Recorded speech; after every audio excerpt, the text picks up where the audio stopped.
Hello friends, मैं सी ए जयदेव दत्तानी आज अपने इस यूट्यूब चैनल पर कुछ नई लर्निंग्स के साथ आपका स्वागत करता हूँ। बचपन में जब भी हम कुछ नया सीखते हैं, जैसे कि साइकिल हो या फिर बाइक हो, तो सबसे पहले हम लोग जहाँ पर क्राउड बहुत ही कम हो उस जगह पर सीखते हैं, जहाँ जैसे कि हमारे घर के आसपास है।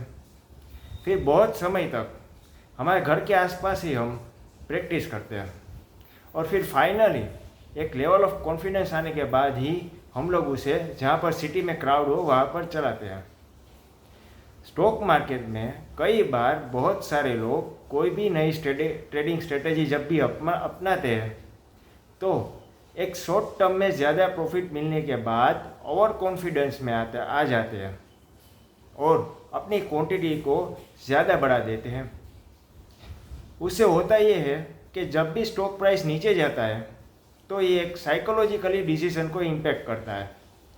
फिर जब भी स्टॉक प्राइस बढ़ जाते हैं तब कम प्रॉफिट में इसे बेच देते हैं और फिर स्टॉक प्राइस वहाँ से बहुत ज़्यादा बढ़ जाता है और फिर कम प्रॉफिट का एक जो गिल्ट रहता है उसके वजह से एक गलत स्क्रिप्ट में बाई कर लेते हैं, फिर वहाँ पर फंस जाते हैं।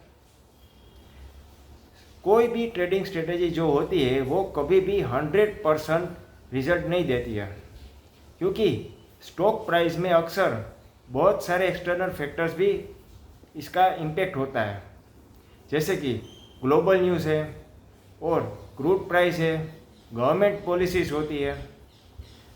कल स्टॉक मार्केट में हिंदुस्तान पेट्रोलियम का रिज़ल्ट बहुत ही ख़राब आया था, लेकिन फिर भी वो स्टॉक का प्राइस ऊपर था क्योंकि क्रूड प्राइस कल गिर गए थे।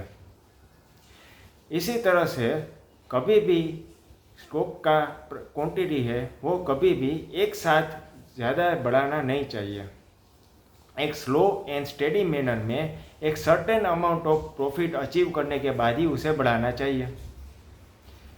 किसी ने एक अच्छी बात कही थी, long term consistency beats the short term intensity. Comment में बताना ये किसने कहा था। Keep learning.